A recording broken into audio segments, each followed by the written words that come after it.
Yeah. So, It's so there's ridiculous in this day and age. Nobody bats an eyelid eyelid. about it.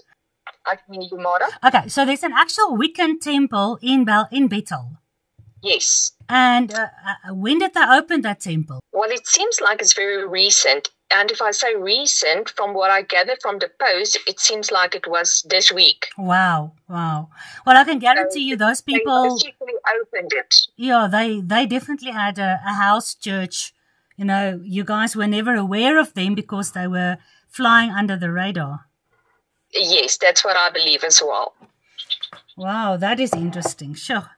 And Wiccan, if you look at Easter, the Easter celebration, it's got a beautiful connotation. You know, the white witches. The white witches are called the Wiccan witches, and they normally worship Mother Earth, and they are the good ones. They give spells that can make the harvest be better and all those kind of things. So it comes with a very attractive menu. And if you look at some of these Hollywood movies, I'm trying to remember the name of that one movie now. Sandra Bullock played in it. Nicole Kidman. So they were actually Wiccan witches. And they had a little herbal drugstore. You know, like we all go back to nature, you know, holistic healing. We don't want to do pharmakia, but we also don't want to do, you know, sangoma or witchcraft or anything. But we are returning back to nature. And you've got this herb that can help you with that. And if you've got inflammation, it's good to drink some comfrey leaves and, you know, all those kind of things. So Sandra Bullock, this Wiccan witch in the movie, she had such a herbal store where people could come to get medicine for specific illnesses. So it's portrayed as a very naturalistic, beautiful type of religion. And a lot of Christian healers, you know, and Christian counselors. I met such people when my children were in primary school. And the one lady was a leader. She was a Christian leader. And she said, you know, one of my sons, she thinks she wants to see him. You know, he's got a little bit of dark lines under his eyes. You know, we were kind of friends doing charity work together. And, you know, we prayed together. We read the Bible together. We did charity work together. So I took my son to her. And she said, yeah, she needs to ask him some questions and I can just, you know, wait outside. And after a while, I decided to just, you know, pop my head in to see if he's doing okay. And she was already doing this Chinese kind of energy healing and shit on him. And I said, what the hell are you doing? She said, no. You know, I'm a Christian. You know that. I said, well, that makes absolutely no difference. These are Chinese Eastern kind of healing. And I know the roots of that is occult. I don't want you to do on this on my son. Stop immediately. And she said, no, but God created the energy fields in your body. I said, God created everything all over the world. And Satan has taken them and twisted them to look good. But, you know, and of course, then the whole charity Christian lady group in the primary school basically knew that, you know, I was this weird woman. But that's what it's about. A lot of people want to go into this naturalistic healing and they look at Reiki and, you know, energy healing. And they even sometimes go into the chakra cleaning and whatever. And to be a Wiccan witch is almost not bad because you're not a black witch. You're not dabbling in the occult. You are dabbling in nature and everything that's good. And you worship, you know, God who created everything. And a lot of Christians are falling for that. So I'm not astonished that they actually can now come out into the open and physically open their temples like they're doing in Bethel. So it just means that Pamela and Magda, you guys in Bethel, wow, time is getting short. And you guys need to keep on witnessing as much as you can just to prevent innocent young girls, especially, to be attracted to that specific temple.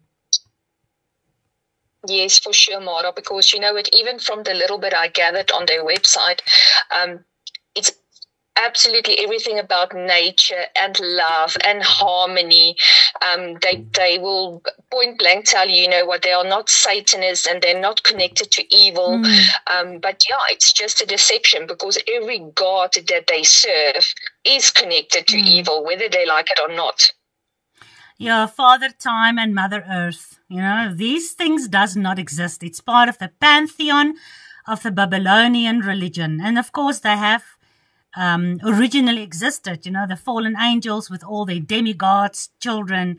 That's where the whole pagan religion came from. So it's not as if these idols are just dead. Even Paul says there's a demon behind every idol. Well, guys, yeah, that is astonishing news from Magda. Good morning to everybody. Everyone that I haven't greeted yet, good morning to all of you. I'm very glad to see you. Shabbat Shalom to all of you. And I think we should start with the Torah portion today because, again, it is astonishing. And I want to get through it today because every part of this is going to paint this amazing picture of Vayera, you know, and he appeared, Vayera. So again, as always, I need a volunteer to open for us in prayer, please. And don't take long, guys. Quickly.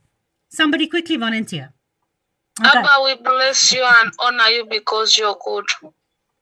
You always remain good forever. And you're perfect with what you always do forever. We glorify your name forever. This is the moment we come beneath your presence, putting all the group unto your hands. We say, Abba, as you're always the leader, we say, lead us through all what we are going to do. Any place that we are not right, Father, let us be corrected by you. Anywhere that we are not able to act as we want, Father, let you make us act as you want. Any obstacle that is amongst us, Father, remove it. Because we are always blind and we want you yourself to make us see. We glorify you day and night because you are good. For the plan that you have put today, may you activate it through our leader, Mother. May you always lead us through everything that you want us to do. Because you are the one who is the greatest, the teacher of all teachers. Knowledge comes from you. Wisdom comes from you. May your name take glory. I know that you always listen to our prayers. I pray that you always give us the best that you need for us this day. I know that you will do it through our leaders and open our minds to understand what you're going to give us, because it's you only who opens the minds to understand. May you take glory and honor. And I know that all that I've spoken and what I've not spoken will be given by you yourself. I pray all this in your name. In your name, Yeshua. Amen. Amen, amen. And Deborah prayed specifically what we are going to discuss today. The Torah portion is called Vayera, and he appeared. And she said, you are the one that can open our eyes to see. You are the one that can open the eyes of the blind to see. And Vayera is all about the opening of the understanding to see. So yeah, thanks, Deborah. Appreciate it. It's exactly what we're discussing today. Guys, our Torah portion is Genesis 18. We also have a portion in Luke, and we have a portion in 2 Peter. And I can't remember where the other portion is right now. Pamela, what's the other portion? Oh, 2 Kings, the second book of Kings. So we're actually going to touch on all of these portions today to paint this picture of Vayera. So let's read together, guys. Genesis 18 verse 1. Genesis 18 verse 1. And Yahuwah appeared unto Abraham in the plains of Mamre. And Abraham sat in the tent door in the heat of the day. And Abraham lifted up his eyes and he looked. Okay, we're going to stop there. Because what I've just read for you, like Deborah said, Yahuwah is the teacher of teachers. And this word, you're going to see this now. This word is going to teach us today about this God who appeared. And he appeared to Abraham. Let's quickly think before I continue with this. Why was Abraham sitting with his head down? It says he lifted up his eyes and then he saw the three men, right? But why was he sitting in the heat of the day in his tent door and looking down? What do you guys think? Because he was just circumcised. Well done. He was just circumcised. Chapter 17. I will establish my covenant with you, and you'll bear the witness and the seal and the sign of this covenant, which is circumcision. After 12 years of leaving Babylon, he got circumcised. He got grown up in his faith and in his understanding of Yahuwah. And finally, Yahuwah said, now you are ready. Now you can be circumcised. And what's the very next thing that happens to Abraham after he obeyed the Torah commandment of getting yourself and your son and your entire household circumcised? And we know what circumcision means. It's got nothing to do with being Jewish. It's got everything to do with the seal of God. Even Paul says that God gave Abraham the seal of the covenant, which is the circumcision. But God made covenant with Abraham before he was circumcised, so that Abraham is the father of all them that believe while they are still uncircumcised. But then we grow up and we walk in our relationship and in our obedience to this God, and we get to the point where we understand the covenant. And once you understand the covenant, you get circumcised. And if you're a woman, you cannot get circumcised. Then you have to be under your father, who is circumcised.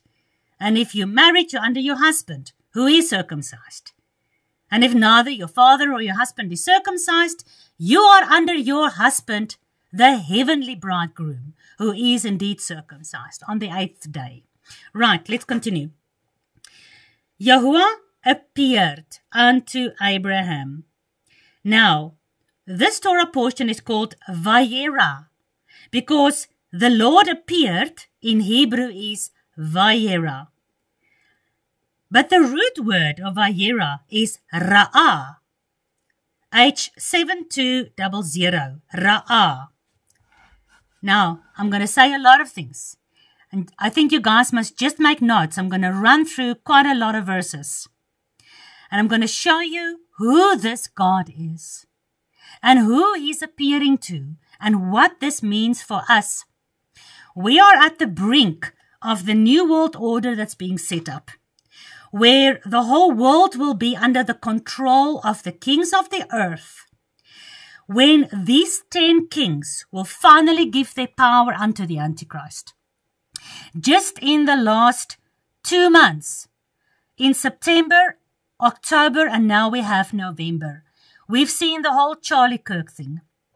We've seen how the Prime Minister of Jamaica has made a speech at the United Nations saying that Jamaica needs more financial support from the United Nations because of climate change, and Jamaica is going to be destroyed by a hurricane. And lo and behold, in October, what happened? Jamaica got destroyed by a hurricane. And it's so strange because in that same period, the same Prime Minister announced in Jamaica that now Jamaica has become a totally digital continent or island.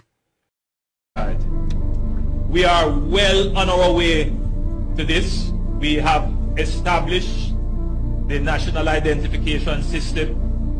We have put in place our digital currency. We have given directions to our ministries to digitalize their operations. Most of our ministries are now moving from paper-based systems to digital systems. Our military is transitioning. The society is moving very quickly, very rapidly to become digital. Our banking consumers are seeing it as well. because the banks are moving very rapidly to digital. You have something now called artificial intelligence. Very soon this position of a human being exchanging cash and so on, that is going to disappear from the banking system very soon. And you are going to have to interface with machines. I don't want it to be a scary thought, but it is a thought that we all have to embrace.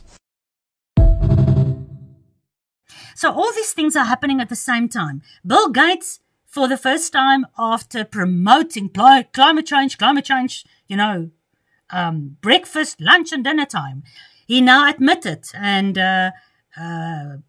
President, Donald Trump said, oh, finally, Bill Gates admits that the climate change is just a hoax. So it was admitted, the world has admitted everything that us conspiracy theorists has been saying for years. So the hurricane in Jamaica, is that really climate change? Because in the same period that Jamaica got destroyed, the next moment, it's announced that Jamaica is going to become a total digital country. Everywhere, if you go, like in the times of COVID, everywhere where you had the most deaths, everywhere where COVID so-called started and then spread to, that was exactly the same areas where the 5G towers were put up and the 5G system were instigated. So the same thing now.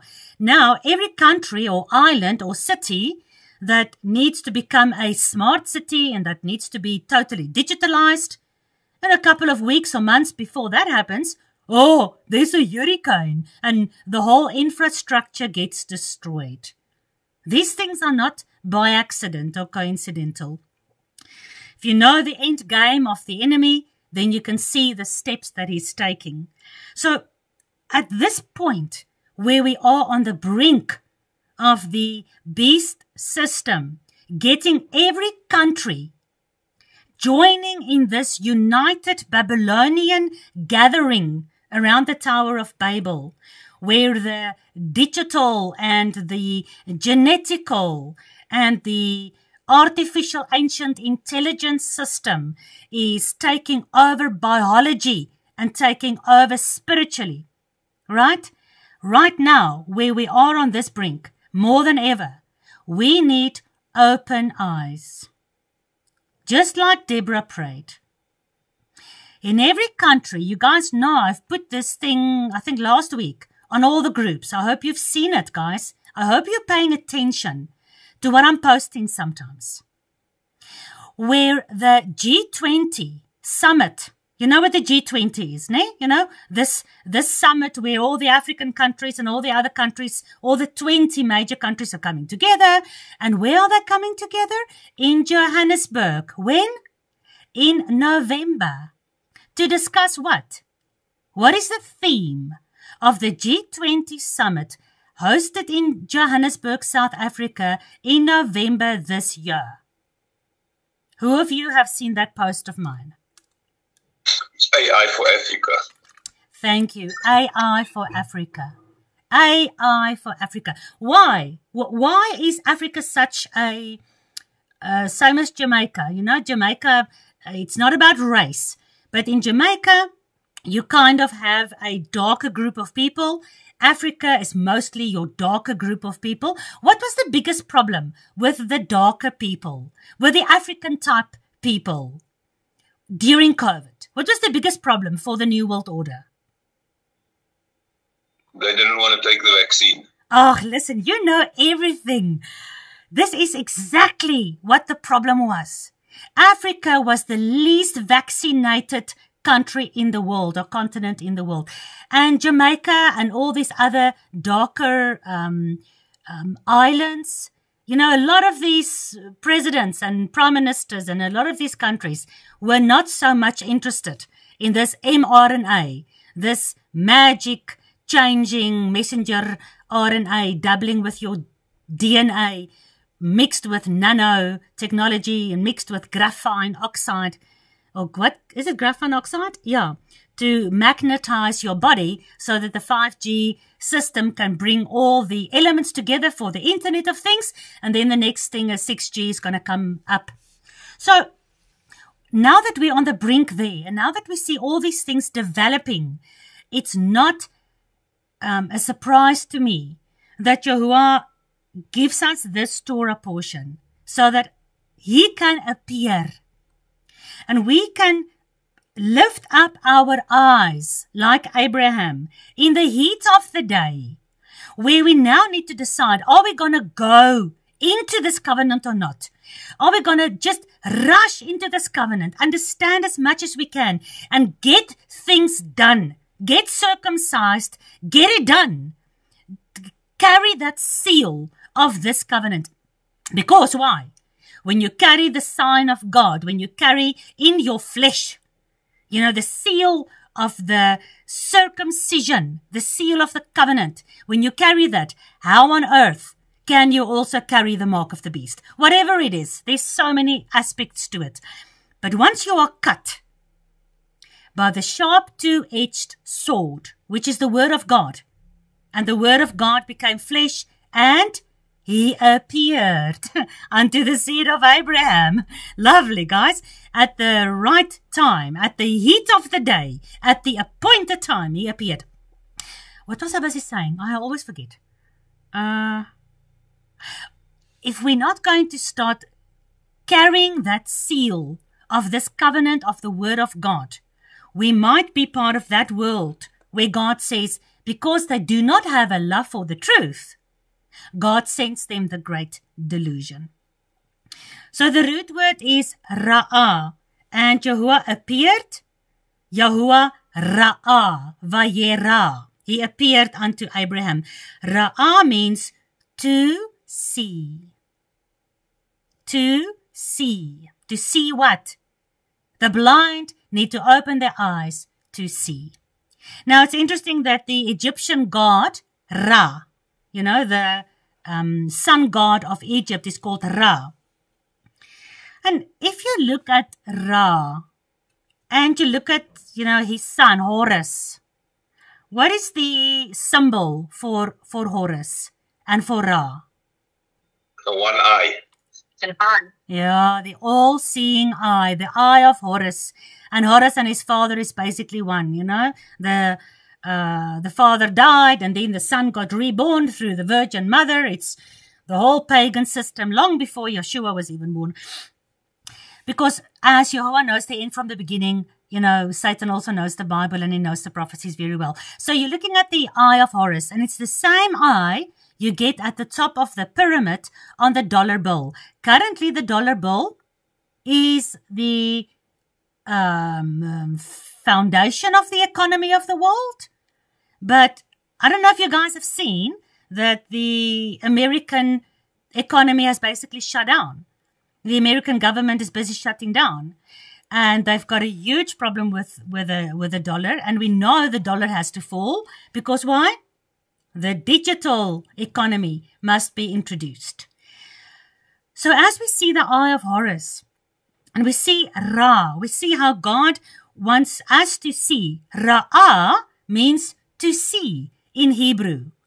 And the Egyptian pagan system has taken the word Ra and given that to their sun god with his eye, because he wants us to be illuminated, to see into, he wants our minds to be illuminated so we can stop being blind and we can see the truth, that we can all be like gods. And we shouldn't be stuck in some kind of religion. We must all allow our higher intelligence to merge with machines and AI and all these kind of things. Why? Because when Satan opened the eyes of Adam and Eve, he actually closed Adam and Chava's eyes to seeing Yahuwah. Remember, they walked in the evening breeze with Yahuwah every day. And after they disobeyed his Torah, when Yahuwah appeared to them again, did they see him? No, they were hiding away because now their eyes were opened to their nakedness. And now their eyes are no longer open to the spiritual world. They could see a talking snake. They could see Nachash, which is an illuminated being. They could see Yahuwah. They could see the animals and, I don't know, probably speak to them, whatever. They were angelic beings. 1 Corinthians 15 says, when this corrupted body is changed into incorruption, we'll be perfect again, like Adam and Chava was. We'll be immortal again when this mortality is changed. But Satan closed our eyes to the spirit world where Yahuwah wants us to be one with him, to be echad with him. But Yahuwah says, now that your eyes are closed, right, for the spiritual world, you read his Torah, and he says, I don't want you to do anything to open your eyes to the spiritual world. So you've got nothing to do with necromancy or with paganism or with opening your third eye. Ra, the sun god, how does he open the third eye? All the pharaohs were wearing this symbol of Ra on their foreheads. Who knows what that was? It was a snake. Yes, they were all wearing that headdress, that Egyptian pharaoh headdress, where there was a snake coming out on their forehead. Why? Because your third eye is now open. Your eyes are opened, but it's opened to the eye of Ra. It's opened to the serpent's kingdom.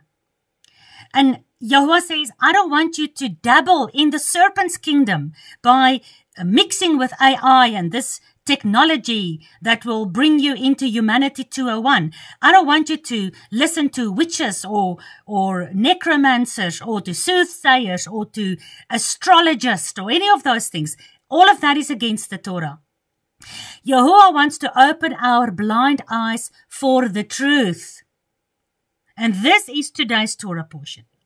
Yahuwah appeared unto Abraham. He ra'ah unto Abraham. And to ra'ah in Yahuwah's truth is to see or to gaze into or to consider that which is presented. To look at that which is appearing. So Yahuwah appeared unto Abraham. And Abraham lifted up his eyes. Stop looking down. Stop hanging down your head. Stop being a sheep that just walks behind the sheep in front of you, following whatever false leader is there in front. Look up. Look up into the sky and behold the signs that God put there for his Moedim, and start turning back to the truth of Yahuwah's word that he wants us to obey. Not that he wants us to break so that our eyes can be opened and we can become like gods and we will not die. And the Bible says, he lifted up his eyes and he looked. And that word, looked, is the same ra'ah. So the word appeared in Genesis 18 verse 1. And the word looked in Genesis 18 verse 2 is the same word. Vayera, ra'ah. He lifted up his eyes and he looked. Because when Yahuwah was coming to him, when Yahuwah was appearing to him, he cannot appear if we don't look up and see him. He can stand there, but if you continue to look down, then it's not ra'ah.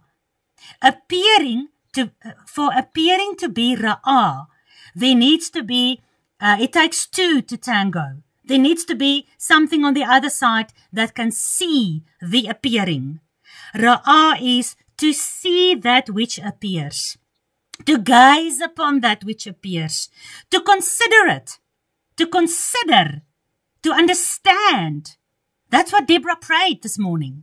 Help us to understand. So to ra'ah is to understand that which is presented. That's why in Luke 24, verse 44 to 45, it says, Yeshua opened their eyes. He opened their understanding so that they can see and understand who he is. He is the God that appeared unto Abraham. How can I say he's the God that appeared unto Abraham? Is Yeshua God himself? If you look at Exodus 33 verse 20, You know, Yahuwah says, no man can see me. John 1 verse 18, Yeshua says, no man has ever seen Yahuwah. 1 John 4 verse 12. Let me quickly read that for you. 1 John 4 verse 12. You can find it in your Bible as well. 1 John 4 verse 12. No man has seen God at any time. Okay, 1 Timothy 6 verse 16. 1 Timothy 6 verse 16. God alone, let's read verse 15, which in his time he will show who is the blessed and holy King of kings and the Lord of lords, who only has immortality. Only God has immortality, dwelling in the light which no man can even approach into, whom no man has seen nor can see. To who alone belong the honor and the power of the everlasting. So we know, according to Yahuwah himself in the Old Testament, according to Yeshua in the New Testament, and according to Paul, we know that no man can see God. So whenever Yahuwah appeared, whenever Yahuwah Ra'ah, he had to manifest in a fleshly body or in a visible body so that Moses or Abraham or whoever he appeared to could actually ra'ah him, see him. Because he can appear, but if he's in a spirit form, then the person he appears to cannot see him, then it's not ra'ah. He appears and Abraham saw him, that's ra'ah. So he manifested in the flesh, right? If you look at the word ra'ah, appear. I love this. Look at this, guys. Genesis 1 verse 9. God said, let dry land appear. And dry land appeared. And that word is ra'ah. So the 1 second, there was no dry land. And the next second, up comes the entire world out of the water. Beautiful. So dry land appeared. And Genesis 1 verse 4, everything that Yahuwah created, he looked at Ra'ah, he saw that it was good. We discussed that before. He decided in his heart, I want to create the sun, moon and stars. Then he spoke his word and the word manifested the sun, moon and stars.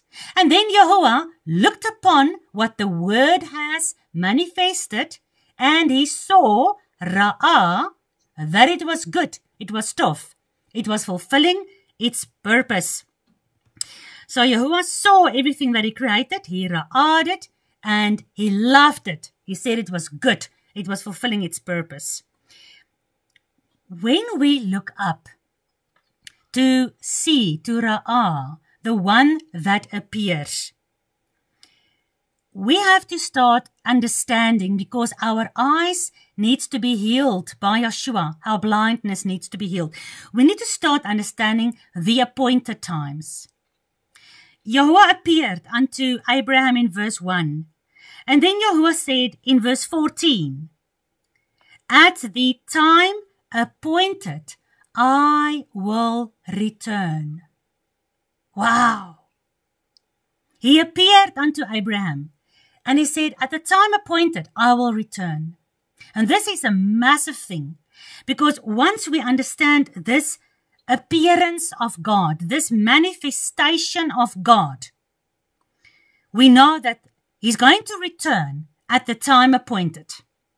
We mustn't laugh at that. Like Pamela said last week, Sarah was laughing. Oh, this is not possible. You know, all these things that's happening makes it difficult still believe in this God and all his promises. We mustn't laugh. Our eyes must be opened. Our understanding must be enlightened by the light of God's word, because we need to wait. We need to endure for the time appointed when he is going to return. Because he returned to whom? In verse 14, he is returning to the woman that's barren. She's a barren woman. And today's Torah portion in 2 Kings 4 and Luke 1, we're going to get to that now. It's all about the barren woman. Even the barren woman, when her eggs have dried, her womb is dry, her husband, he's dry. There's no chance for any children.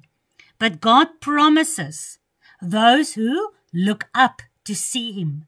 He promises them in Isaiah 54 verse 1. Let the barren woman rejoice, because the children that will be born from the barren woman will be so many more than the married woman. Because out of the barren woman, the remnant of the seed of the woman will populate the every tribe, nation and tongue. And we are where we are in the Gentile world currently, in the pagan world, where Wiccan temples are going up in small little towns.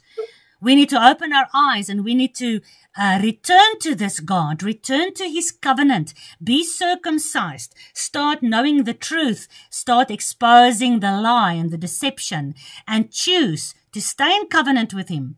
Ra'ah his appointed times. Keep them, keep the Shabbat, the sign that he puts on us so that the beast cannot put his mark on us. We need to keep the appointed feast days.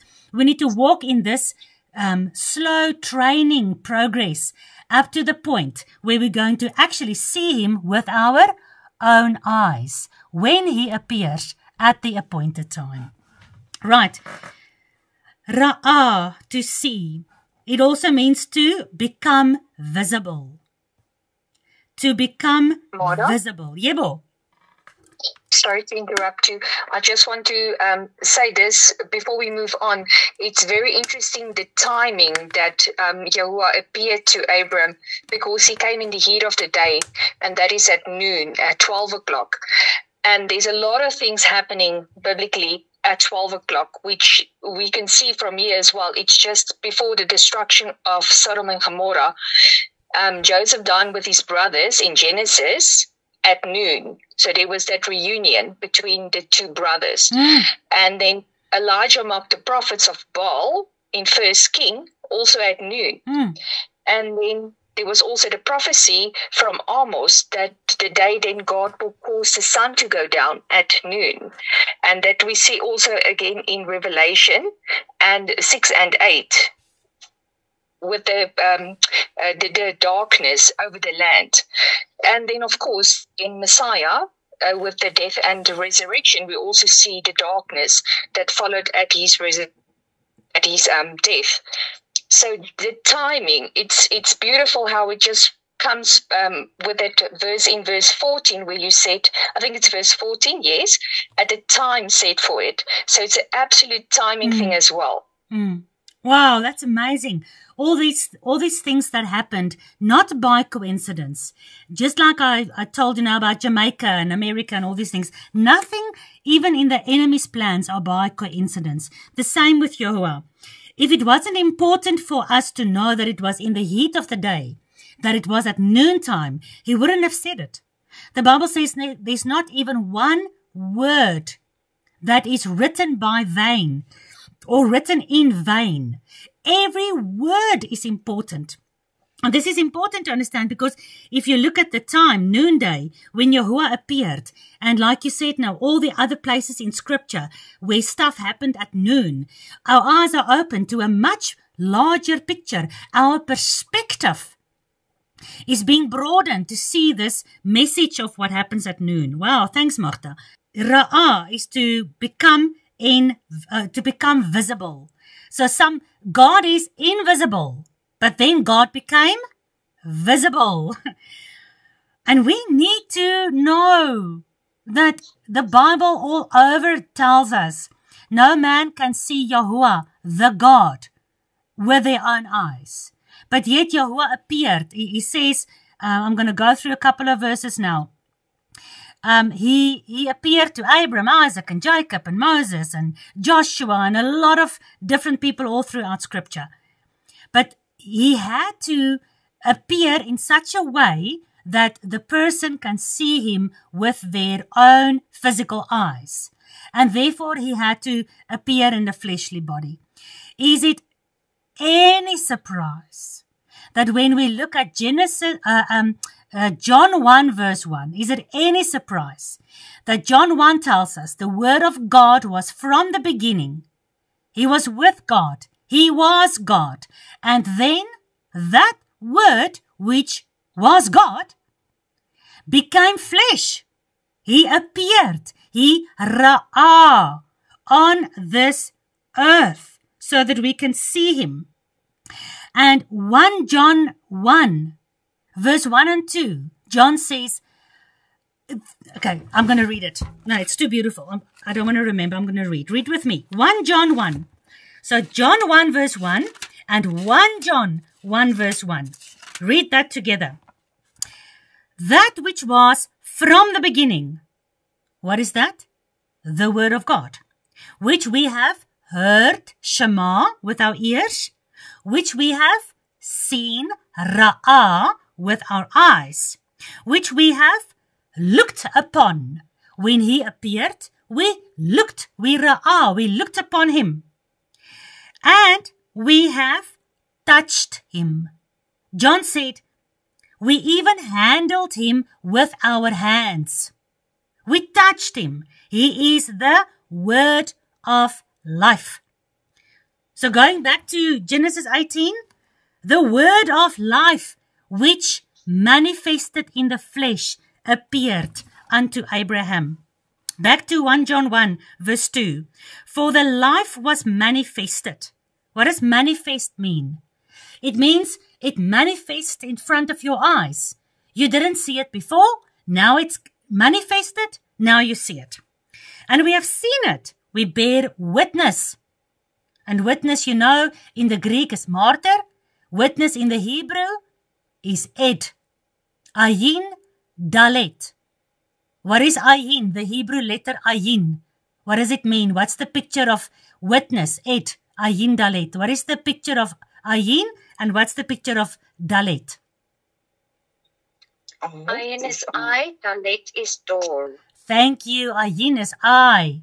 Go back to Ra, the sun god's eye. No, we don't want that witness.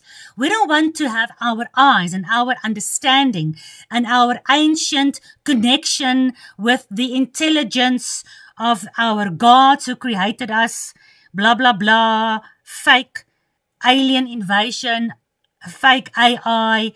We don't want our eyes open to that. We want to witness with what our eyes can see from Scripture that has manifested, the Word of God that manifested before us. We lift our heads.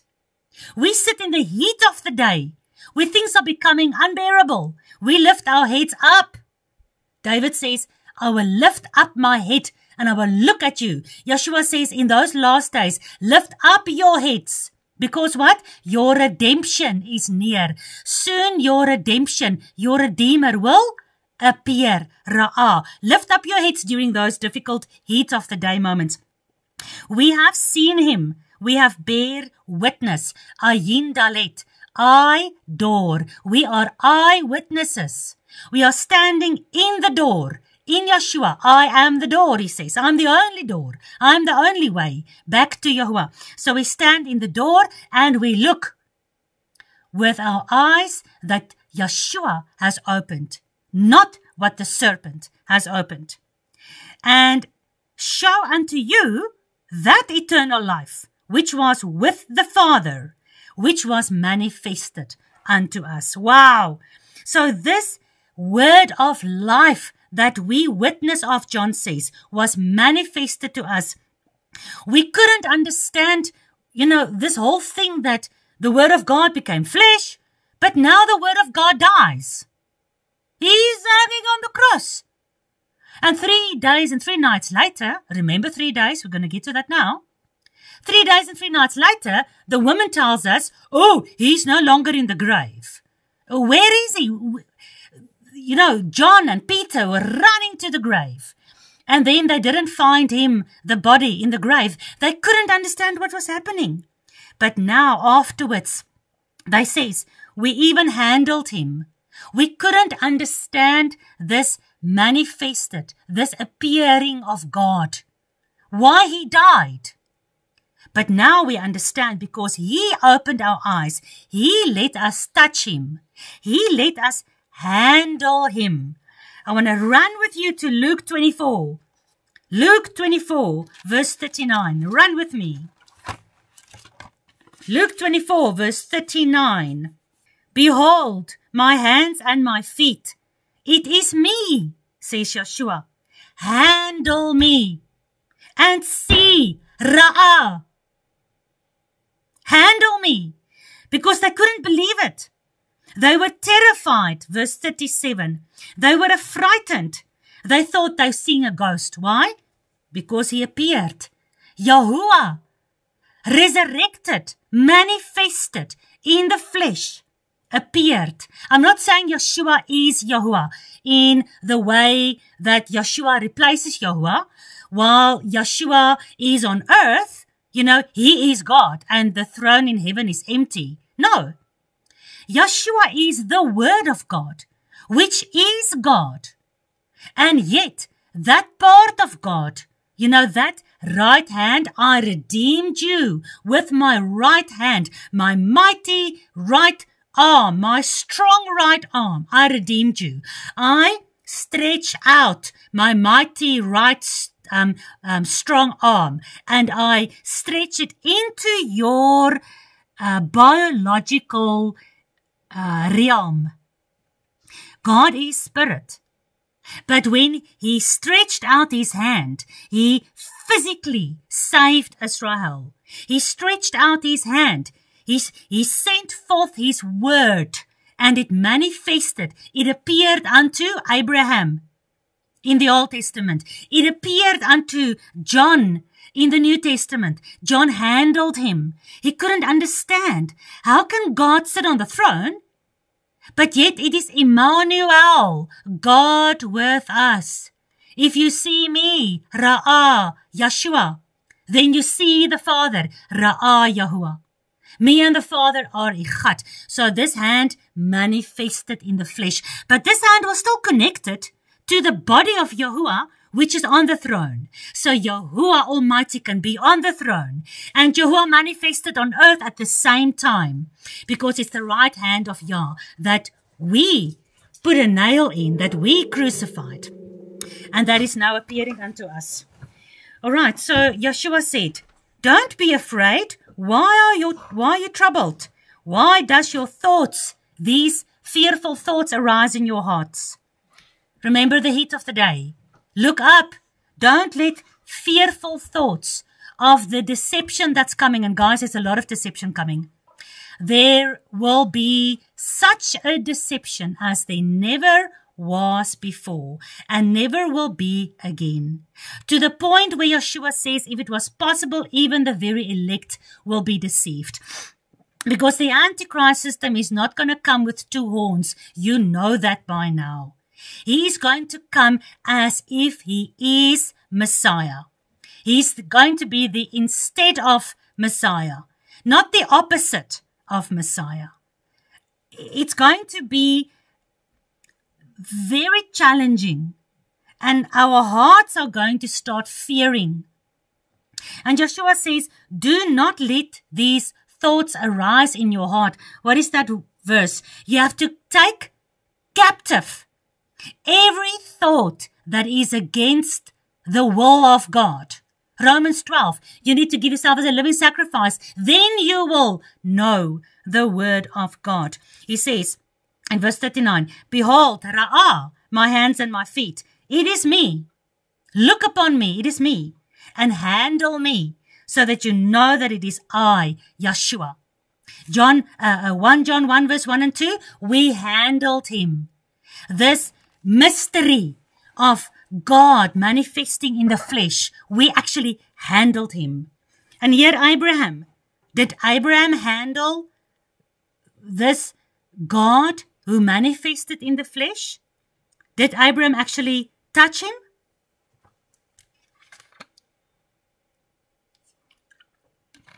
Huh, guys?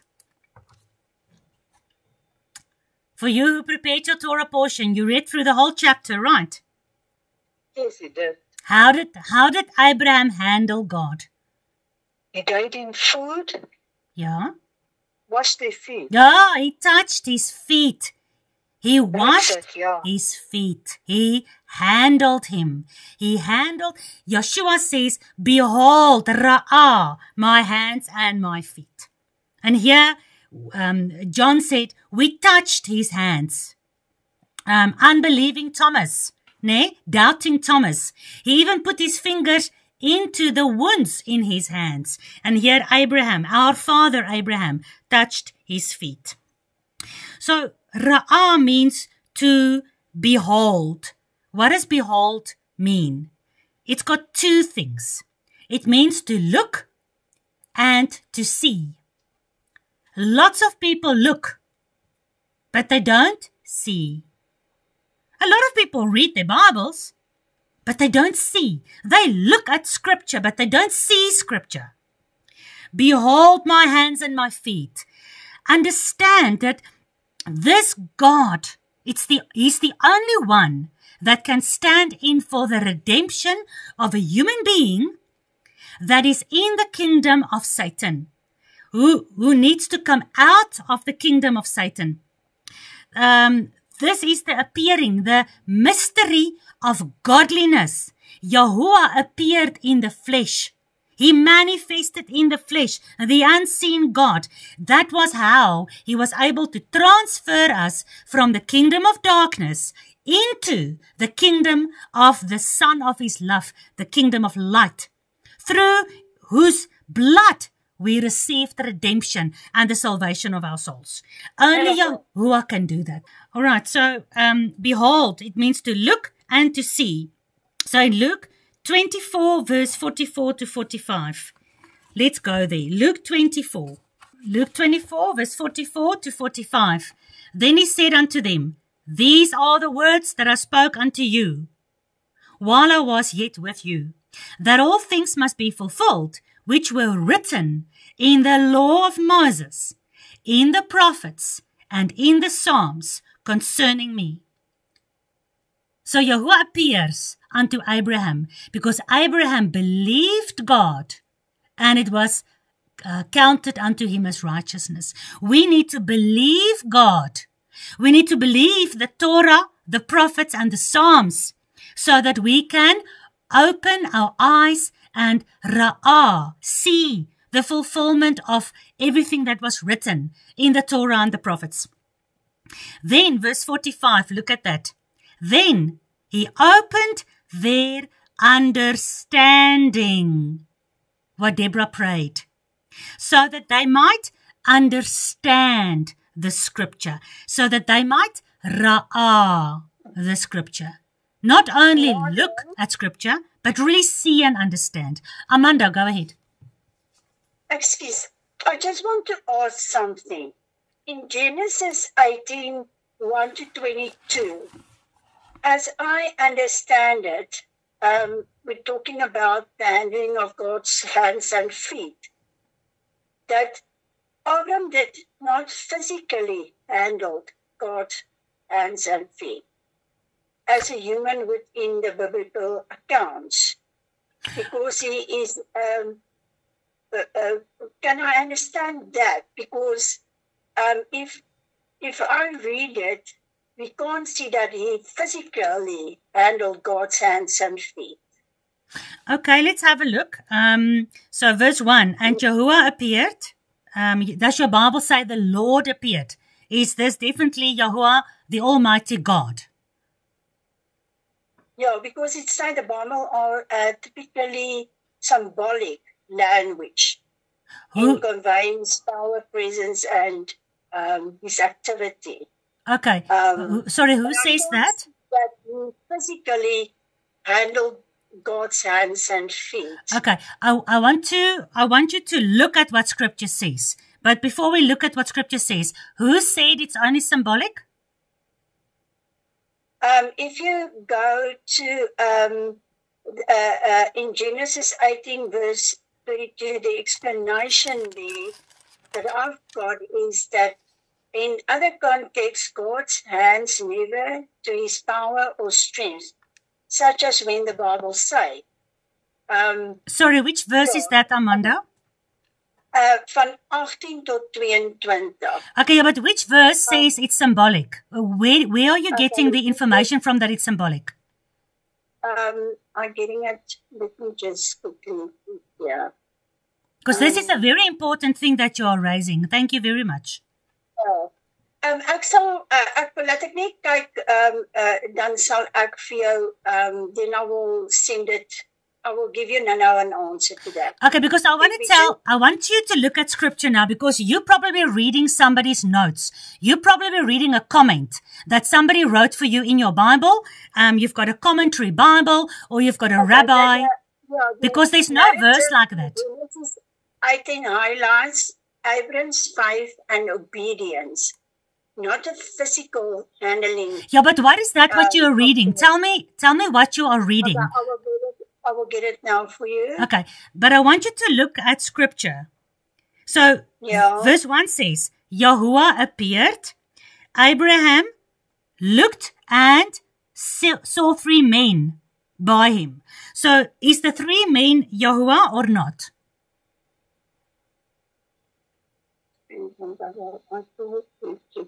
Laat ek net hierdie nou gou weer deurlees, dan sal ek dit vir jou gee, want ek sien in Isaiah 41 Okay, you have to speak English, Amanda, please.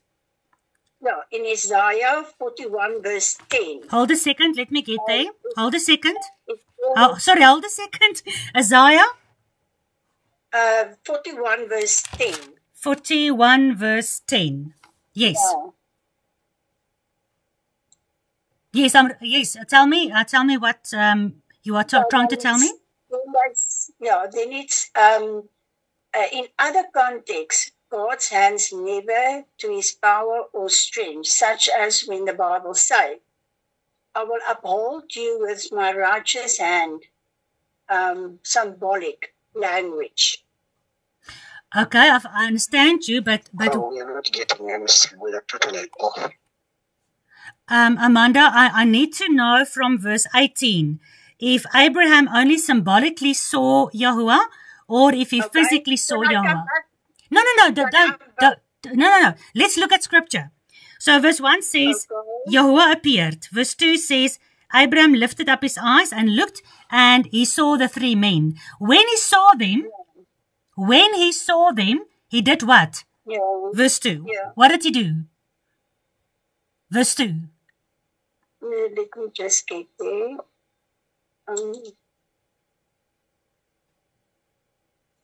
Genesis 18 verse 2. When he saw them,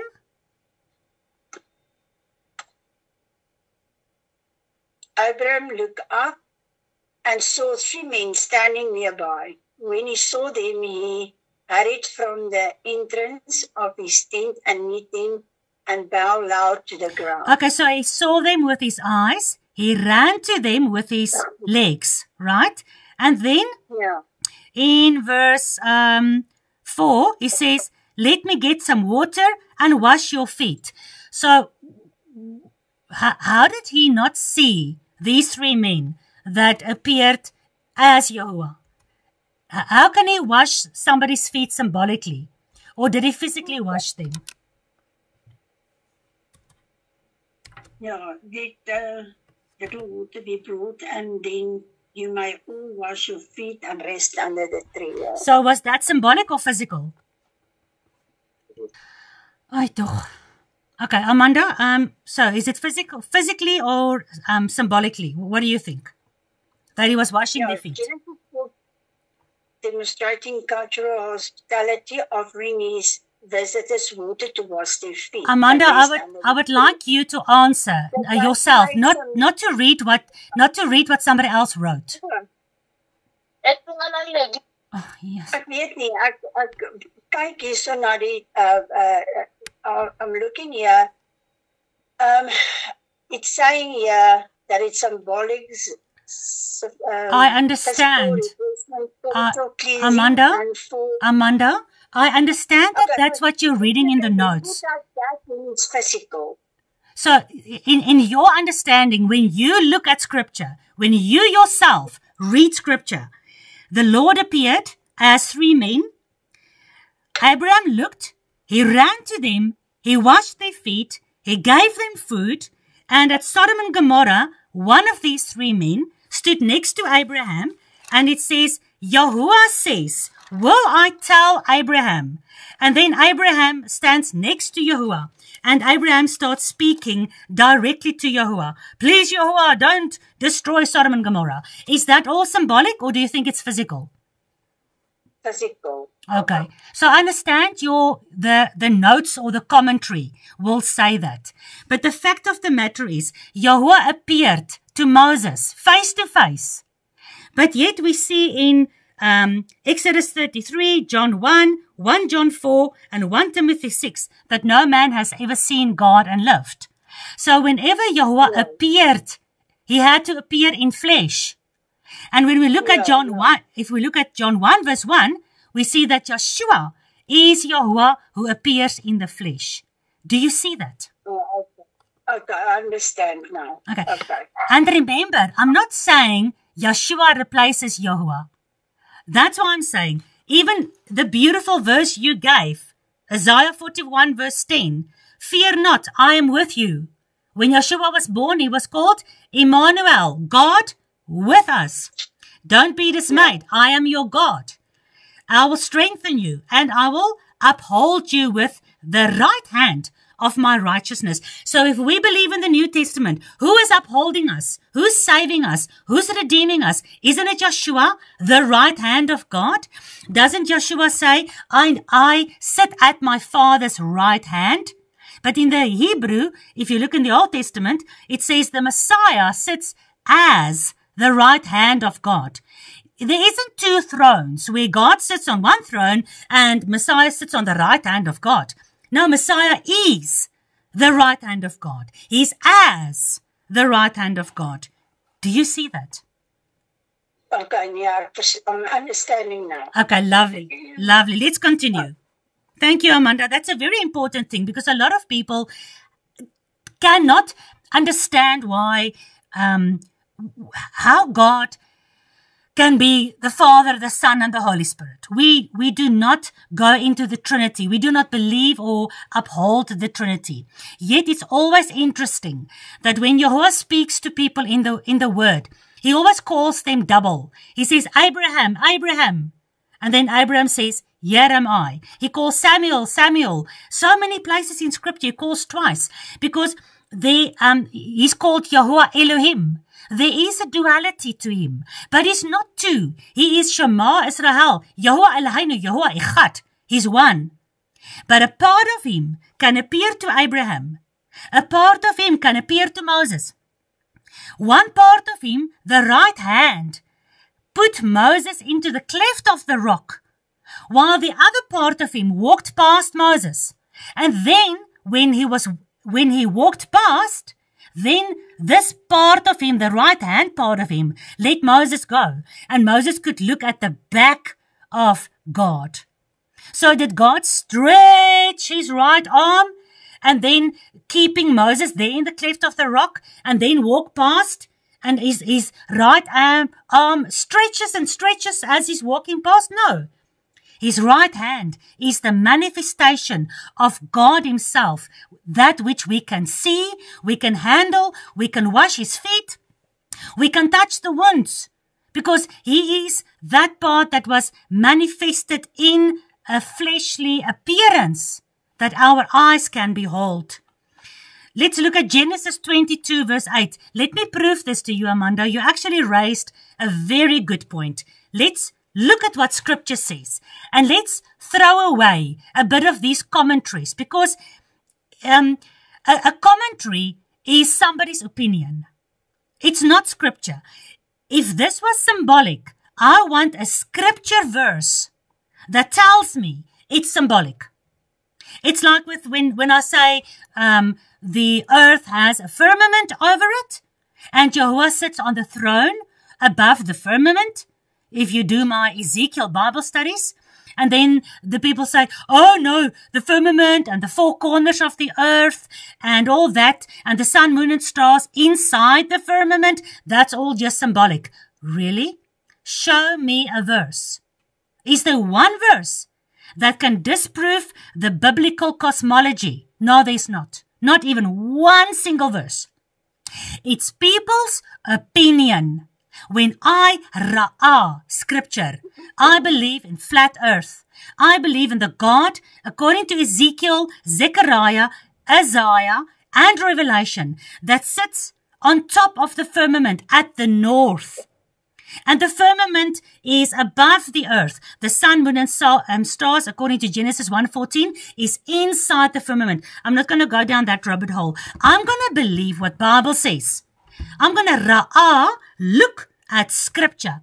And I'm hoping that one day I can look at scripture, the word of God, when he appears again at the appointed time and he returns. But let's look at this appearing of God to see this duality of the Father, but yet somehow appearing as the Lamb. Look with me, Genesis 22, verse 8. Genesis 22, verse 8. And Abraham said, my son, God will provide himself a lamb for a burnt offering.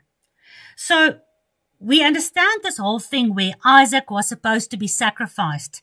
But then God himself provided. He manifested a lamb in the place of Isaac. And we have to compare that. I just want to find that verse.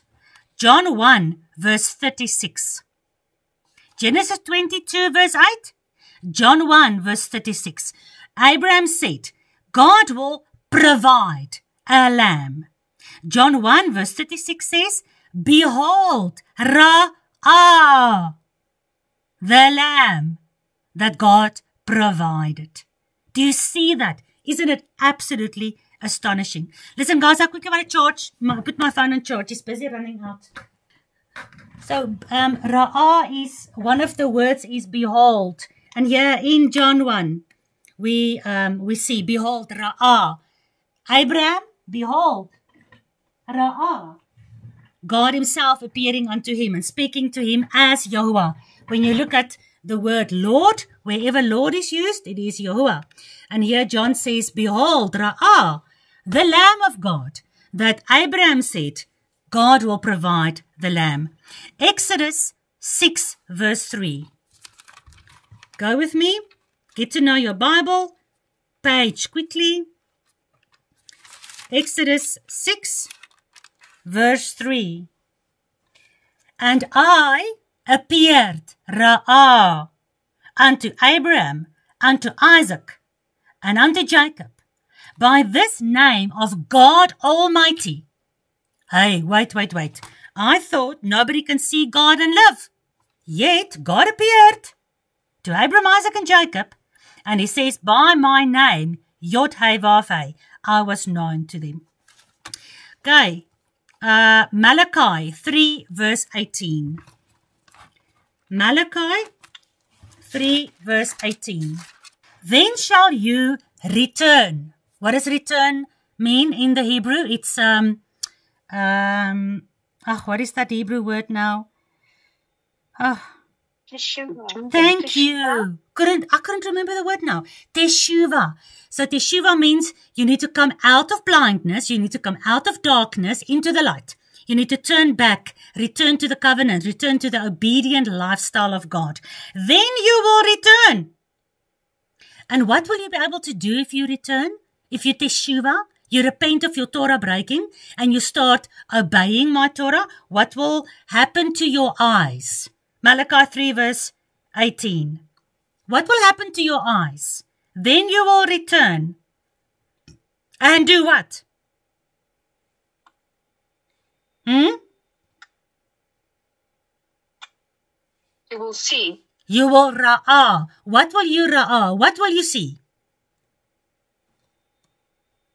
The verse says, and you will see the difference between the righteous and the wicked. Wow. If you return, if your eyes are opened, if your understanding is open to who and what this God, this amazing God is, and you turn back to the Torah and you live an obedient lifestyle, you can now easily discern between deception and truth, between black and white, between darkness and light, between those who are righteous and those who are wicked. And then you can discern the wolves in a sheep's clothing. You can discern the Antichrist, the false Messiah, the false prophets. You will discern between those who serves God and those who don't. When you look at the book of Revelation, how many times does the angel say, or does Yeshua say to John, come and see. Come and see this. Come and see that. Go and count it. It's many times. Lots and lots of times. And that is behold. Look and see. Come and see. Ra'ah. Let me just see. There's a bit of noise. Who's that? Let me just mute everyone. There we go. Okay, so Revelation also is amazing. This coming and seeing. So God's word, God manifested in the flesh. That word in the Greek, God's word was made flesh. Now, that is G1096. And it means, the Greek word is ginomai. Ginomai. And you know what ginomai means? God's word, God, the word, was made in the flesh. He was ginomai in the flesh. It means he became flesh. He appeared as flesh. There you've got ra'ah all over again. 1 Timothy 3 verse 16. God manifested in the flesh. That is the Greek word, G5319. God, paneru. Paneru is the Greek word. God paneru in the flesh. And that means to be made visible. To be made visible. You've got ra'ah all over again. Colossians 1 verse 15. Yeshua is the image. He appeared in the flesh. We look upon him. He's the image of the invisible God. The God that appeared to Abraham was invisible. Nobody could see him. God is spirit, the Bible says. Yet somehow God appeared in the flesh. And even here in the Greek, in the New Testament, it says he ikone. That is appear. Colossians 1:15.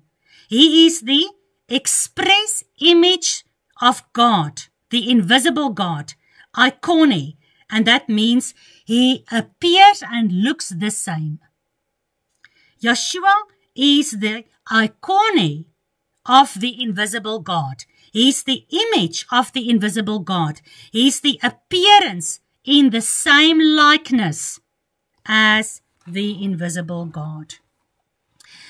Let's run to 2 Corinthians 4 verse 18. 2 Corinthians 4 verse 18. While we look not, we don't ra'ah at the things which are seen. Now the Bible says we walk by, we don't walk by sight, we walk by the ruach. While we look not at the things which are seen, but at the things that are not seen. For the things which are seen are only temporary, but the things which are not seen are eternal.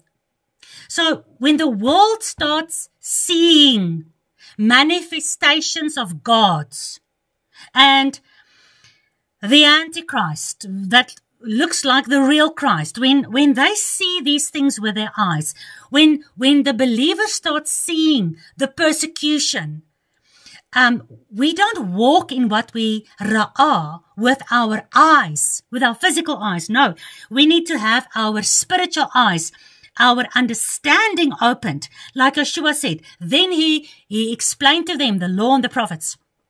We need to ra'ah the law and the prophets so that our understanding of the testimony of this God who's going to appear again at the appointed time, that can be opened. And we can look at that which is eternal.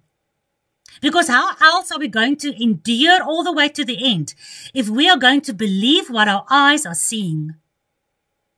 Can you currently believe anything that your eyes are seeing on social media? No. Why not? Well, besides the AI that's taking over, the agendas and the false information and the false news, that enough proved to us in during the pandemic or the plandemic, that you cannot trust anybody. The only truth there is that will keep you sane is the word of God. So, in my opinion, I have learned that you have to compare everything against this word. Otherwise, you will be so confused and so dismayed. And that's exactly what Yeshua said to them in Luke 24. Why are you so afraid? Behold, Ra'ah, look, it's me. And yet, in 1 John 1, John says, that Yeshua that says, behold, look at me, touch my hands and my feet, that Yeshua is God manifested in the flesh. Okay, Romans 8 verse 25. Mara? Yes. Sorry, can I say something? Welcome.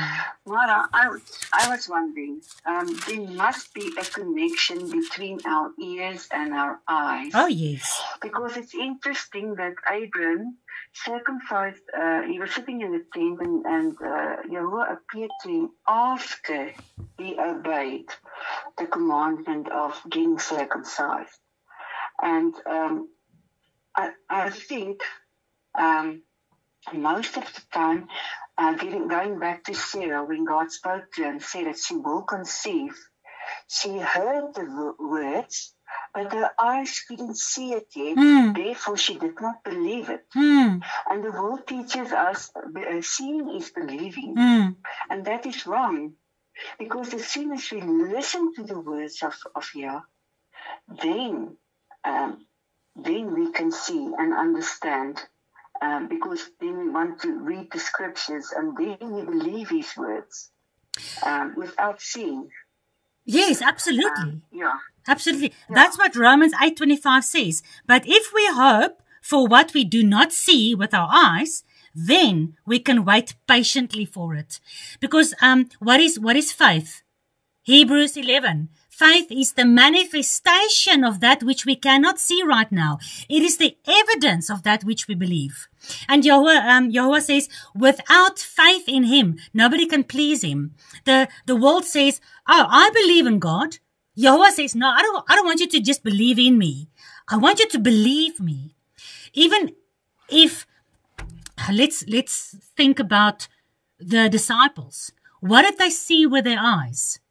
They saw this God who manifested in the flesh, this word of God that is God, that was with God, that is Emmanuel, God with us, who's supposed to be our Redeemer, who's supposed to be our Savior. What are they seeing with their eyes? He dies. He's hanging naked on the execution stake. His blood is pouring out. And then he died. That's what they saw with their eyes. And when Yeshua appeared to them, Ra'ah, again to them, he said to them, why don't you understand? All of this had to happen. It's part of our Torah portion today.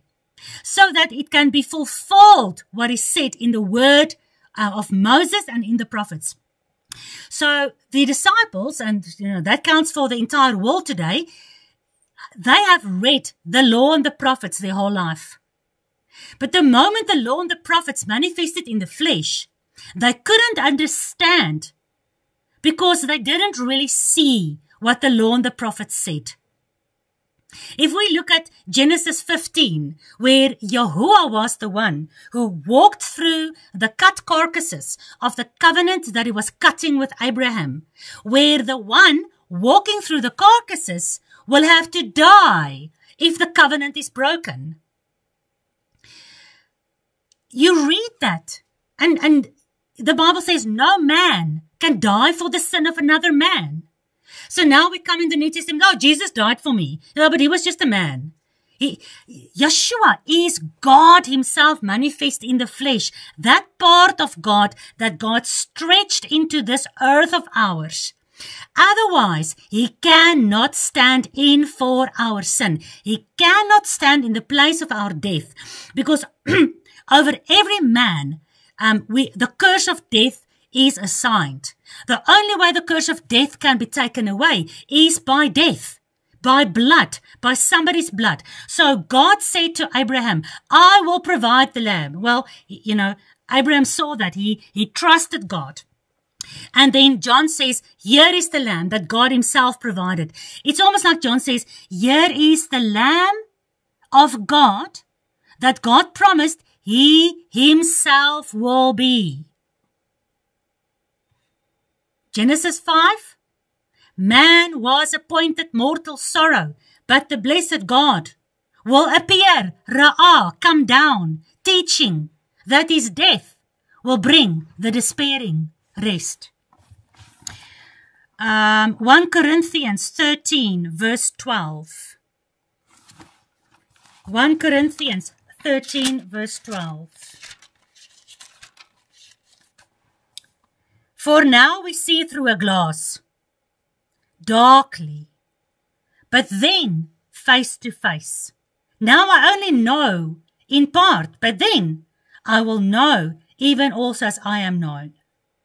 So now I ra'ah, only darkly. Now I yada, only in part. But there's going to come a time, Yahuwah says to Abraham, I'll come at the time appointed, I will return. I will ra'ah again. And then we will see what? Face to face, just like Moses. Luke 1, verse 43. I hope you are paging with me. Luke 1, verse 43. And whence is this to me, that the mother of my Adonai would come to me? This is Elizabeth, and she was carrying Yochanan, the one that was supposed to make the way for Yahuwah to come. You know, the Old Testament says, I'll send my servant, and he will make a way for Yod-Heh-Vav-Heh to come, like a voice in the wilderness. Prepare the way for Yod-Heh-Vav-Heh. And here's John, he's preparing the way for Yod-Heh-Vav-Heh, but he's still in the womb of Elizabeth. And Elizabeth says, the one carrying the Yod-Heh-Vav-Heh that my son is supposed to prepare the way for is she is appearing to me. She's coming to me. She ra'ahs to me. And what happened? When Mary, when she appeared to Elizabeth, the moment the womb that was carrying the manifestation of Yod-Heh-Vav-Heh, when she entered the house of Elizabeth, even when Elizabeth only heard her voice, then Yochanan, John, was jumping for joy in her womb. Where am I now? Luke 24, verse 39. Luke 24, verse 39. He said unto me, come and see. And I came and saw, was it now? No, sorry. Luke 24, verse 39. Oh, no, I read that already. Behold my hands and my feet. And 1 John 1, verse 1 and 2, I've read for you. If we look at the word for appearing, it also has the meaning of beholding. So something or someone appears to you, and then you behold, you see. But I want to take you to another interesting Greek word that's got the same meaning. It's G991. It's emblepo. It means to behold. But it's also used in another sense. Matthew 13, verse 16. Matthew 13, verse 16. But blessed are your eyes, for they see, and for your ears, for they hear. Now, there's definitely, Pamela, a connection between seeing and hearing. Because when you Shema Yisrael, when you hear, when you listen and obey, then you can also look and see. Why? Because when you listen and obey, Yeshua, the word, will open your understanding for the law and the prophets. So, but you must first hear, you must first obey. Then he can open your understanding and he can bring you from darkness into light. No wonder 2 Corinthians 3. Paul says, when we return, teshuvah, back to God, then God, the word of God himself, is like a mystery to us. But God will lift a veil that is blinding us. And then we will look into the words of Moses, into the word of God. And suddenly we will be changed into glory, different levels of glory. You'll see different levels of revelation and light being given to you more and more. The more you turn to God, the more he lifts the veil, the more you look into the words of Moses. So blessed are your eyes, for they see. That is the word emblepo, to see. And look at verse 17. For verily I say unto you, that many prophets and righteous men, think about Abraham, righteous men, have desired to see these things which you see, but have not seen them. They've wished to hear these things that you hear, and they have not heard them. Did Abraham actually see with his own eyes the fulfillment of all the promises of God? No, but Hebrews 11 says Abraham saw with his spiritual eyes, with his faith. He saw even the heavenly Jerusalem, filled with all the children as the stars of heaven, although he only saw Ishmael and Isaac. So this word see is emblepo, G991. Come with me to Mark 4. Mark chapter 4, verse 24. Mark 4:24. Take heed, emblepo, what you hear. That same word. Blessed are those who's got eyes to see, emblepo. But here, emblepo is used to say, take heed. Be careful what you see. Discern. Remember Malachi 4? If you turn back to God, teshuvah, then you'll have eyes to discern between good and evil. So take heed what you hear. Take heed, emblepo. Be careful how you behold what is said and done in this world. So that was quite a mouthful. I spend a lot of time on this appearance of God. And I just want to see what the time is. Okay, we've got another half an hour. When we look at verse 2, back at Genesis 18, verse 2, Abraham lifted up his eyes and he ra'ah. He saw this God, this Yod-Heh-Vav-Heh, that appeared to him in the flesh, whose feet he washed. I want to take you to another place where Abraham also lifted up his eyes. But before we go there, see the bigger picture now. You lift up your eyes from deception. You lift up your eyes out of darkness and you see the truth. You see this God. Your eyes are opened, and for the first time in your life, you can understand who this God is that you worship. It says in Genesis 22, verse 4, As Yahuwah told Abraham to go take Isaac up to the Mount Moriah to go and sacrifice him, it says, on the third day. Not the first day, not the second day, not the fourth day. On the third day, Abraham lifted up his eyes and he saw. Abraham saw much more than what he just saw with his eyes. Abraham saw the manifestation of this God as the Lamb of God on Mount Moriah, in the place of Isaac. You know, the seed of Abraham? Because Abraham believed God.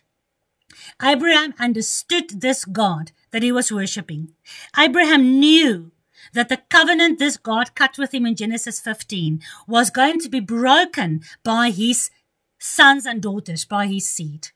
And Abraham knew as he was almost going to offer up Isaac. So there's, Yeshua says in the New Testament, Abraham saw me and he was glad. Why was he glad? Because when Abraham lifted up his eyes to look to Ra'ah, this God who appeared to him, he saw this God appearing to him after 3 days and 3 nights.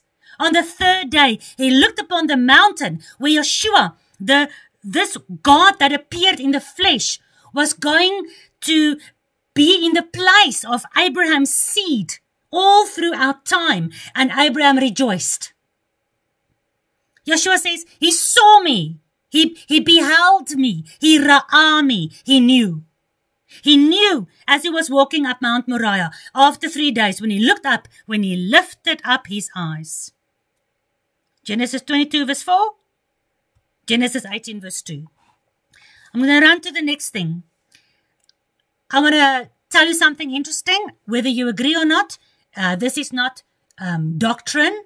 It doesn't really matter. I just think it's quite interesting. This was Pesach period. This was Pesach period. Because verse 6 of Genesis 18, Abraham hastened unto Sarah and said, go quickly and make cakes upon the hearth. So this is obviously unleavened bread. This is Pesach time. He was preparing for them meat and cakes, unleavened cakes. The same thing when you come to our Lot, when he invited the 2 angels, right, into Sodom and Gomorrah. He also gave them unleavened bread. It's quite interesting for me to see that. And then when Yahuwah says, I will return at the appointed time. He's appearing now.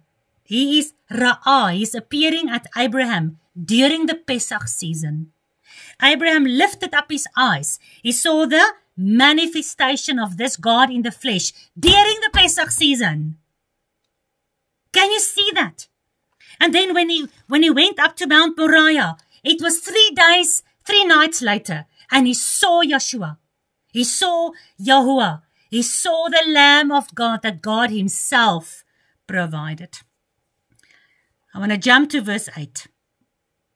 Abraham took butter and milk and the calf, and he gave it to Yahuwah, who appeared as 3 men, as they were sitting under the tree, and they ate it. What are you guys seeing in that? I'm laughing because here is a big controversy. He gave butter, milk, and the calf to Yahuwah to eat. Yahuwah spirit, obviously Yahuwah to eat, he must be given meat. He must be given food. So the same with Yeshua in Luke 24. They thought he was a ghost, and he said, give me something to eat. Look, it's me. I'm in the flesh. I'm Emmanuel, God with you in the flesh. All right. But what's funny? What's funny? He's eating milk or cheese and meat together. And why is that a problem? Well, it's a problem for the Jews. Why? Well, they refer back to that verse where you're not supposed to cook a goat's meat in milk. You're not supposed to cook a kid in its mother's milk. Yes. And then they say? No, I forgot.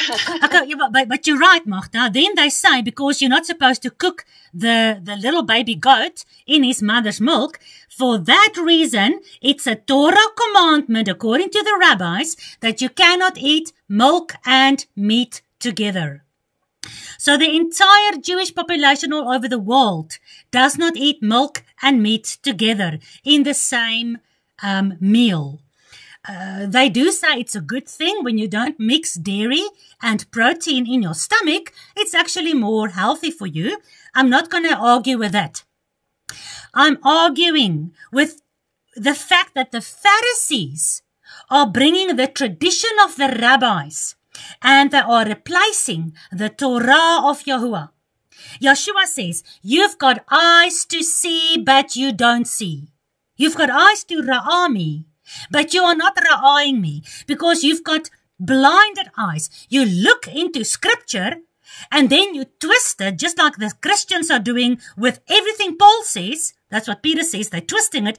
They're looking at the difficult words of Paul, but then they don't understand. And they twist everything. The Jews and the rabbis have twisted the Torah into the traditions of man to say that you cannot eat meat and milk together. Oh, gee, I think maybe somebody should have told Yahuwah about this. Hey, Yahuwah, you are breaking your own Torah. You are eating milk and meat together. Abraham, hey man, you are the father of the Jews. How can you not know this? Well, I know what Christians and Jews are going to answer, both of them, and both of them needs to get their blind eyes opened. Because both Christians and Jews will say that the Torah was only given when and where? At Mount Sinai with Moses. And how long after Abraham was that? Plus minus. 400 years. Yeah, 500 years. So half a century later, that's only when the Torah came. All right, let's have a look at that. Let's see if that is true. Genesis 18, verse 17. Genesis 18, verse 17. We are investigating if maybe Abraham and Yahuwah was breaking the Torah because, hey, the Torah wasn't given yet. It was only given to Moses at Mount Sinai.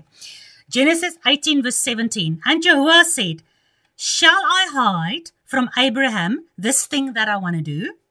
Seeing, ra'aying, God is ra'aying, that Abraham will surely become a great and mighty nation, and all the nations of the earth will be blessed in him. And I know him, I yada him. He will command his children and his household after him to keep the way, Yeshua is the way, of Yahuwah, to do justice and judgments. So, what is the way of Yahuwah? That's his Torah. His Torah tells you how to walk. Here is my Torah. Walk in my commandments, and you will be blessed. So, Abraham will walk in the way of Yahuwah. Okay, let's go to Genesis 22, verse 18. Genesis 22, verse 18. Mother, sorry. Yeah? Can I just read out of Jubilees 16? It says, and on the new moon of the 4th month, we appeared unto Avram at the oak of Mamre. And we talked with him, and we announced to him a son would be given to him by Sarah, his woman. So might it be Shavuot? Interesting. I actually forgot about about Jubilees. Yeah, okay. No, probably. If Jubilee says it's the new moon of the 4th month, yeah, then it's not the Pesach season. But the unleavened bread gives me the idea of the Pesach season. But yeah, the 4th month, that is Shavuot season. Thanks, Yolanda. Okay, back to, was the Torah given is the Torah eternal, or was it only given to Moses? Did Abraham not have the Torah yet? So God says in Genesis 18, he knows Abraham will teach his children the way of Yahuwah. In Genesis 22 verse 18, and your seed, and in your seed shall all the nations of the earth be blessed. Why? Because you have obeyed my voice. So in Genesis 18 we see the way of Yahuwah. In Genesis 22 we see the voice of Yahuwah. So Abraham was walking in the way and he was obeying the voice. Now I want to find you the last and final verse that proves the Torah, the way, or the voice of God, has been long before Moses. Genesis 26, verse 5. Because Abraham obeyed my voice, number 1, kept my charges, number 2, my commandments, number 3, my statutes, number 4, and my law, number 5. So people will say, yeah, Moses obeyed the voice of God, but only the stuff that God told him. No. The voice, the charge, the commandments, the statutes, and the laws, those are all different aspects of the entire Torah. It's not just one law. There are instructions. There are ordinances. There are statutes. There are the times. And all these things have different names in the entire Torah. There's categories in the Torah that falls under charges, commandments, statutes, and laws. And here already in the book of Genesis in the beginning, Abraham had all of those, not just some of those. So sorry, Jew and Christian, that says, yeah, maybe Abraham was eating milk and meat together because he didn't have the Torah yet. Unfortunately, you are looking into scripture, but you are not seeing. Let's see if we can finish with one more thing. I had a lot of other things, but I'm not going to get to that. But let's finish with verse 14, Genesis 18, verse 14. Is anything too hard for Yahuwah? I will return at the appointed time, according to the time of life. What is the time of life? And Sarah will have a son. What is the time of life? I think it's the time of your pregnancy, 9 months. Oh, well done. How many weeks are you pregnant? 40 weeks. Oh, isn't that amazing? 40 years in the wilderness, 40 days and nights on Mount Sinai, 40 days and nights in the desert being tempted, 40 days of the rain with Noah and the covenant, the Ark of the Covenant, 40 this and 40 that. David reigned for 40 years. Gideon reigned for 40 years. Deborah, Solomon. Oh, listen, 40 all over the place. So the fulfillment of the time of life is the messianic number of 40. That's why everything about Moses is around 40, the first Exodus. Everything around Messiah was 40, the second Exodus. And we understand this fulfillment because Yahweh said, I will send a prophet as Moses. As Moses 40 days this, Yeshua 40 days that. Because the time of life is 40. Yeshua was 40 days in the womb. Isaac, probably 40 weeks, ne? So also the time of life for Isaac. And Isaac is a beautiful messianic picture. Isaac is the one that was carrying the wood on his shoulders. The same wood with which his father Abraham was going to crucify him. Sorry, that was Yeshua. Yeshua carried his own wood with which his own father crucified him.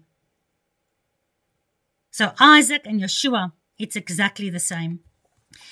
But this God had to. He had to appear unto Abraham.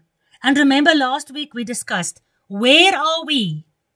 If we are in Abraham, if we are Abraham's seed, Father Abraham has many sons, you remember. Where are we? Here where Yahweh appears in the flesh to Abraham, where are we? In his loins. In his loins. So look at this. He appears to Sarah, the barren woman, at the appointed time. And he says, the seed inside of you is a miracle. He did not forget. He will not forget any covenant or any promise he makes.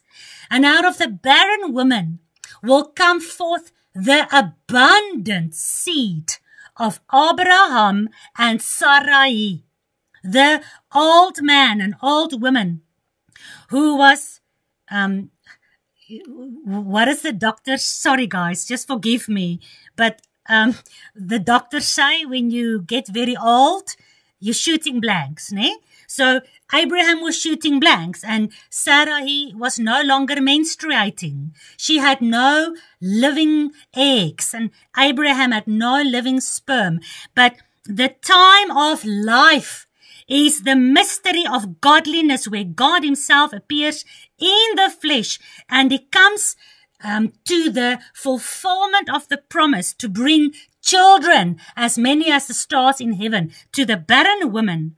Isaiah 54 verse 1, barren women rejoice because your children in the last days out of every tribe, nation and tongue will be more than the children of the world. 2 Kings 4 verse 14. I'm not going to read it. It's the Torah portion for today. The woman was barren. But the prophet of God, she said to her husband, I behold, and I know this is a prophet of God. Right? That was in the province of Shuman. And Shuman was where? In the northern regions of Israel. What is in the northern regions? The 10 tribes. The 10 northern tribes. The lost sheep. The scattering into all the world. So this barren woman, no children, in the northern area of Israel, the prophet says, by this time next year, you'll have a child. Just like with Sarah. And then, of course, Luke 1, verse 27. And I end with this. Here we have the start part of our Torah portion. Here we have a woman. Wonderfully healthy womb. Lots of very healthy, fertile eggs. But no sperm. Because she was still a virgin. And yet, there was the appearance. Somehow,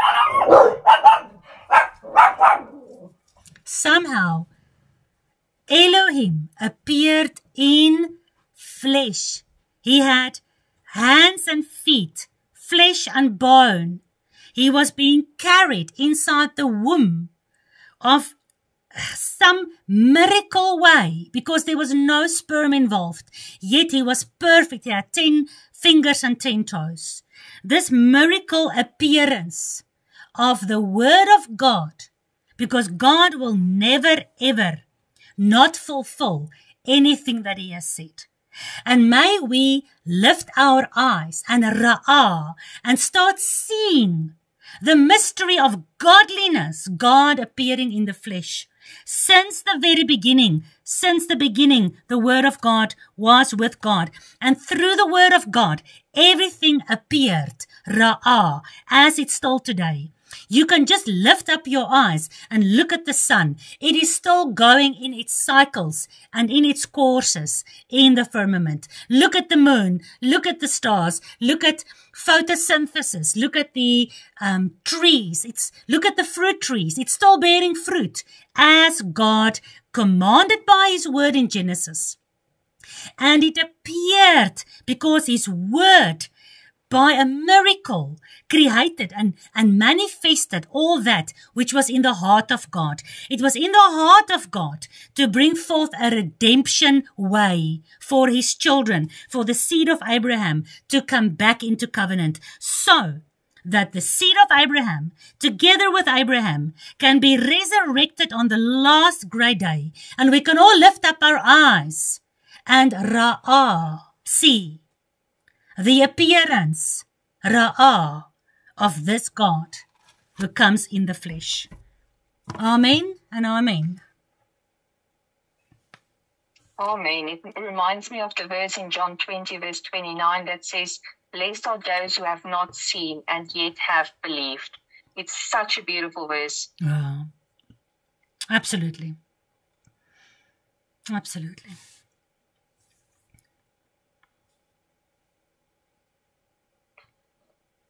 Anyone else? Yes. Mother, I just need something, please. I missed the scripture for the fulfillment or the time of life. Oh, the time of life is Genesis 18, verse 14. Okay, thank you. Sorry, I just missed that. Oh, sure, it's okay. Anything else, guys, before we conclude the Sabbath gathering?